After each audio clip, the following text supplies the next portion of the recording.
Question numéro 1. Il est interdit, pour le conducteur, de toucher son téléphone portable fixé au véhicule dans un support adapté en conduisant. Réponse A. C'est vrai. Réponse B. C'est faux.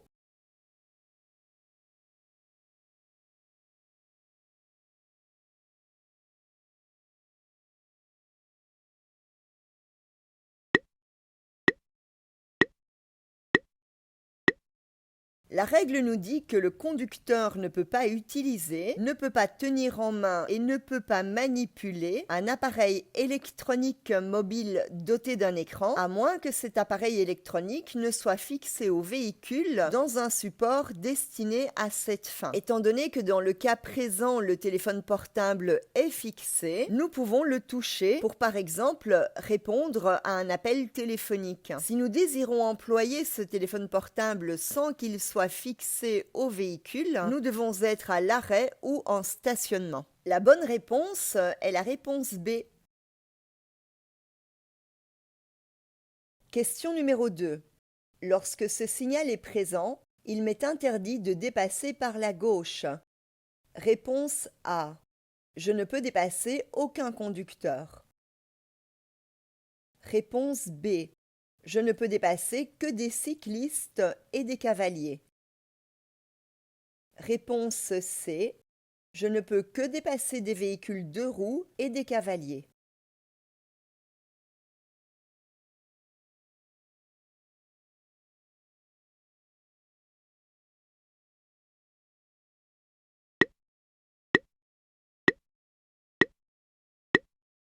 L'interdiction de dépasser dans les carrefours où la priorité de droite est applicable ne concerne que le dépassement des véhicules attelés, donc les attelages, les chevaux qui tirent une calèche ou un chariot. Elle concerne aussi le dépassement des véhicules à moteur à 2 roues, comme les motos et les cyclomoteurs, et le dépassement des véhicules à plus de 2 roues, comme les voitures, les camions, les tracteurs. Le dépassement des cyclistes et des cavaliers reste autorisé. La bonne réponse est la réponse B. Question numéro 3. La nuit, l'utilisation de l'avertisseur sonore est réponse A. Autorisée. Réponse B. Interdite. Réponse C. Réglementée pour réduire les nuisances sonores.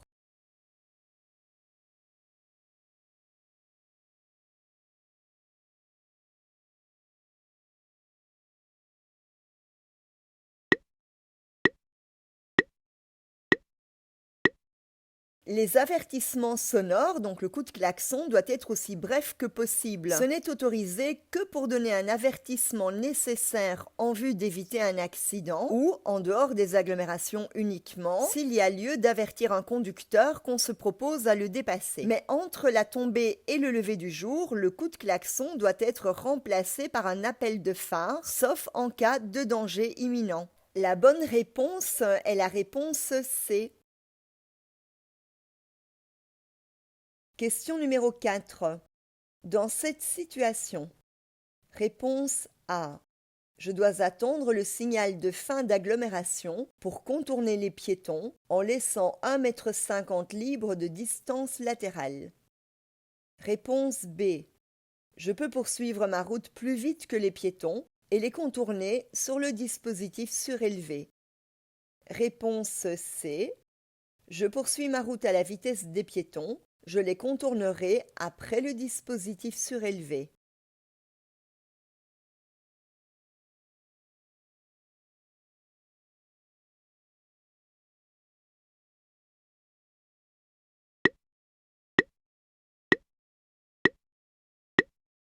Tout dépassement par la gauche est interdit sur un dispositif surélevé, mais le dépassement n'est à considérer que par rapport aux conducteurs en mouvement. Ces usagers sont bien en mouvement, mais ce ne sont pas des conducteurs, ce sont des piétons. La bonne réponse est la réponse B. Question numéro 5. Ce témoin lumineux indique réponse A. Pression d'eau insuffisante. Réponse B. Sortie d'échappement à queue. Réponse C. Niveau d'AD Blue à vérifier.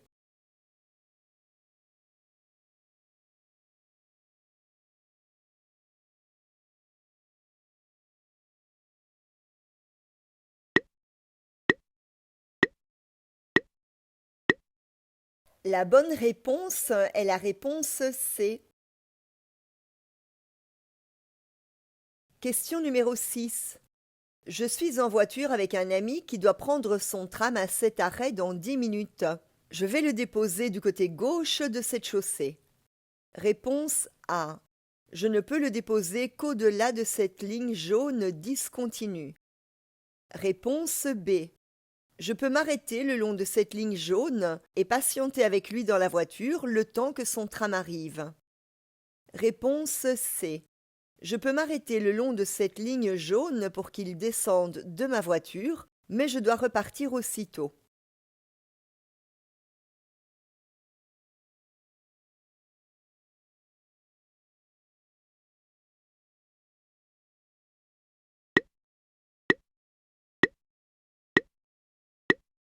Le stationnement est interdit sur la chaussée le long d'une ligne jaune discontinue. Elle est tracée sur le bord réel de la chaussée, sur la bordure du trottoir ou d'un accotement en saillie. Mais l'arrêt y est autorisé. L'arrêt n'est que le temps de l'embarquement ou du débarquement de personnes ou de choses. Il nous est donc interdit de patienter dans le véhicule parce que nous serions en stationnement, ce qui est interdit. La bonne réponse est la réponse C.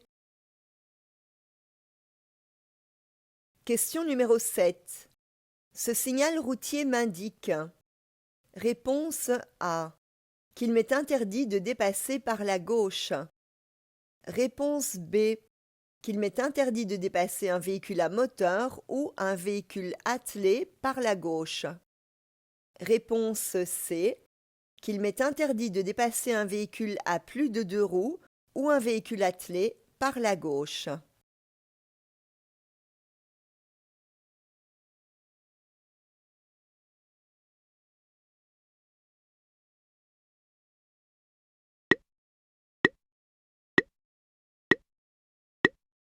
Ce signal nous indique qu'à partir du signal jusqu'au prochain carrefour inclus, il est interdit de dépasser par la gauche un véhicule attelé ou un véhicule à plus de 2 roues. Nous pourrions donc dépasser un cyclomoteur, une moto, un cavalier. La bonne réponse est la réponse C.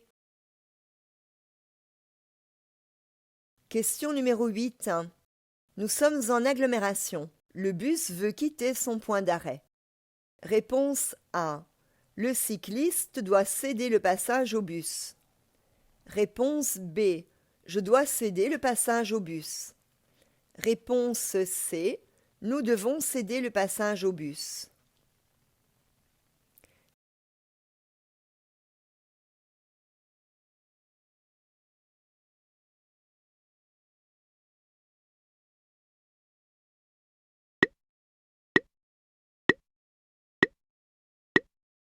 Il y a plusieurs conditions à respecter pour que le bus ait priorité en quittant son point d'arrêt. Tout d'abord, nous devons être en agglomération, ce qui est le cas. Il doit quitter son point d'arrêt et nous avertir par son clignotant, ce qui est aussi le cas, mais nous devons le suivre, donc nous devons être derrière lui. C'est le cas pour nous, mais pas pour ce cycliste qui, lui, est déjà engagé à côté du bus. La bonne réponse est la réponse B.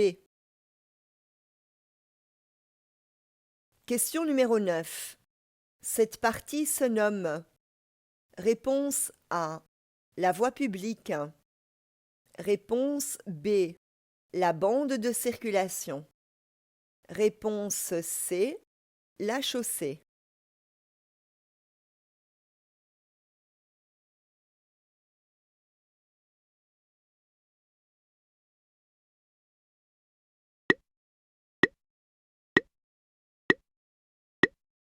La voie publique comprend la chaussée, les accotements, les pistes cyclables. En gros, la voie publique va de la façade d'une maison à la façade d'en face. Pour qu'il y ait des bandes de circulation, il faut des marquages, des lignes blanches continues ou discontinues qui séparent des bandes. Il y a bien des lignes, mais aucune ligne qui sépare des bandes. La ligne de droite est le bord réel et à gauche, c'est une zone d'évitement. La chaussée, c'est la partie de la voie publique aménagée pour la circulation des véhicules en général. La bonne réponse est la réponse C.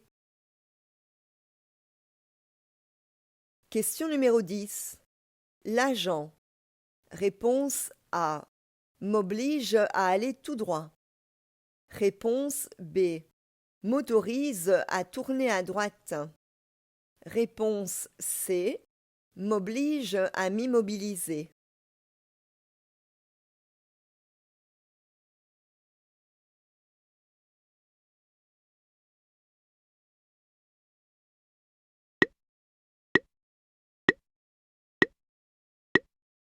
Cette injonction nous permet de poursuivre notre route dans tous les sens. Nous pouvons aller tout droit, nous pouvons tourner à droite, nous aurions pu tourner à gauche si nous avions été placés dans la bonne bande de circulation. Nous ne sommes donc pas obligés d'aller tout droit, nous pouvons aller dans toutes les directions. La bonne réponse est la réponse B.